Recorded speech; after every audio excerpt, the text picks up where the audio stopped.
If a set is denoted as A null set, then the number of elements in A is A0, B1, C2, D3.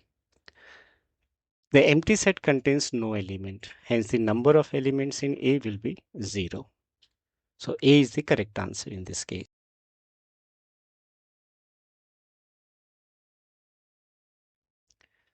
If set X is equal to 8 raised to the power n minus 7 and minus 1, where n belongs to natural number, and set Y equals 49 minus 49, 49n minus 49, where n belongs to natural number, then we have to find out whether X is a subset of Y subset of X, they are equal, or their intersection is an empty set. Now placing n as 1, 2, and 3, like placing n as 1, we get this as the element 0. Similarly, placing n as 2 here, we get this equal to 49. Placing n as 3, this is 490, and so on. Similarly, we can obtain some elements of Y by placing n as 1. So this is 49 into 49, placing n as 1. So that is equal to 0. Placing n as 2 is going to be multiple of 49 only, right? This is 49. The next must be 98, 147, and so on. And since you can see that here, this is the multiple of 49, somewhere you will get 490 as well, right? Somewhere you'll get 490. So what you can observe here that each element of X is there in the set Y, but every element of set Y is not there in X. So we'll say that X is a subset of Y. As you can see that each element of X is present in Y, so we'll say that X is a subset of Y.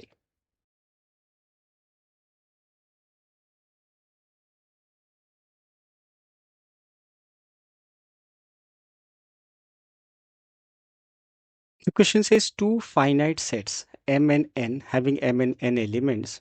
Further, it says that the number of subsets of the first set is 112 more than that of the second set.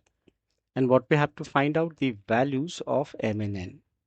We know that the number of subsets, say of n number of elements, is given by the formula as 2 raised to the power n. This is for the finding the number of subset.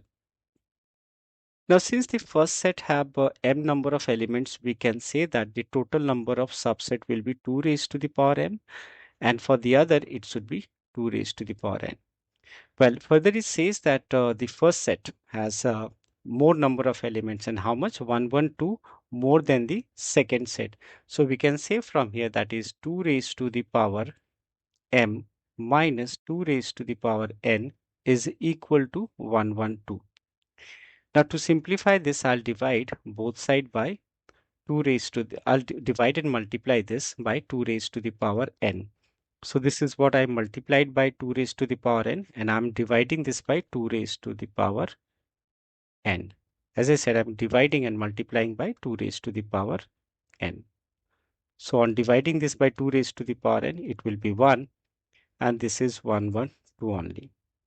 Now for further simplification, applying the laws of exponent, what I can write this as 2 raised to the power m minus n minus 1, which is equal to, this is 112. Now I can split them in the power of 4. This is actually 16 into 7, and I can write 16 as 2 raised to the power 4 multiplied by 7. Now comparing the left hand side and right hand side, I can say that 2 raised to, I can equate these two, right? 2 raised to the power n can be equated with 2 raised to the power 4. That results to give you n as how much? 4. So we got the value of n here as 4. Now to find the other value, that is m, we'll be comparing the other factor here. So the other factor is 2 raised to the power m minus n minus 1 from here can be equated with 7. So this result to give you 2 raised to the power m minus n as 7 plus 1, that is 8. Further, what we can do here is to write 8 in a power of 2, which is 2 raised to the power 3. Now comparing their power, since we have the same base, we can say that m minus n equals how much? 3.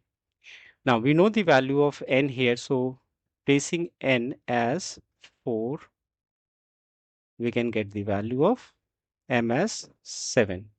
Sorry, this is not n, this is m equals 7.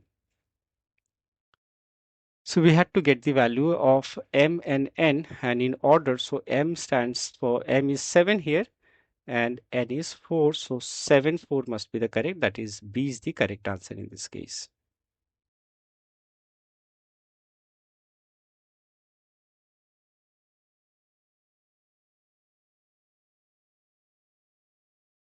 The total number of elements in the power set of A containing 15 elements is, we know that if a set has n elements, then the power set will contain 2 raised to the power n elements. Therefore, the total number of elements in a power set of A is 2 raised to the power 15. Let A and B are two sets.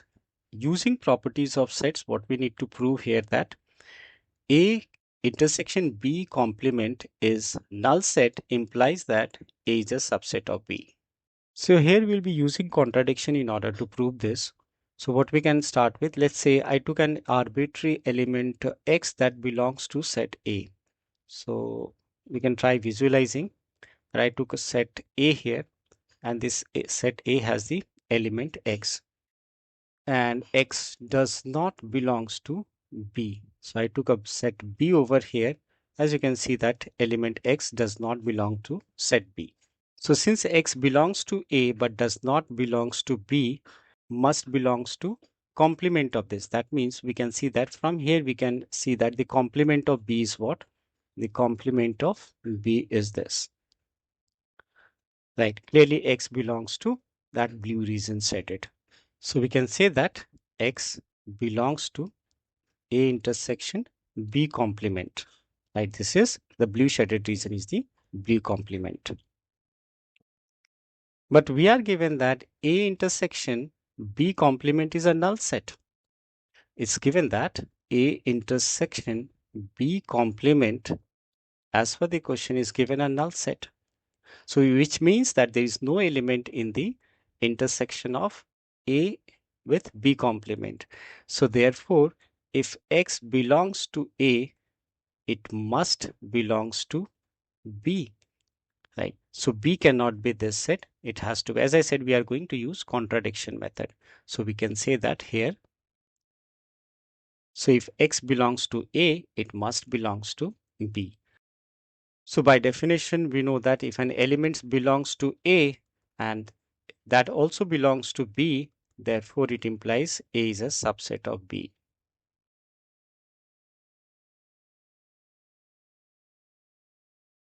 Now in the second part, what we need to prove here that if A naught or A complement union B equals the universal set, then A must be a subset of B. Now, similar to the previous part, here also we will take an element X that belongs to A, and since it belongs to A, it will not belongs to outside A, that is the blue shaded region area. Since it belongs to set A, it will not belongs outside A. Now we are given that A complement union B is the universal set. That means the universal set comprises of the complement of A and B.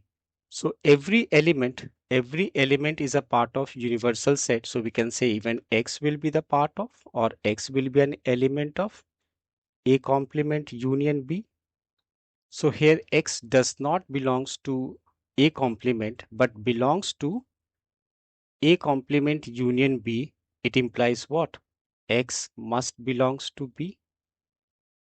So what we know by definition, or every element that belongs to A and is also belongs to B, it means A is a subset of B.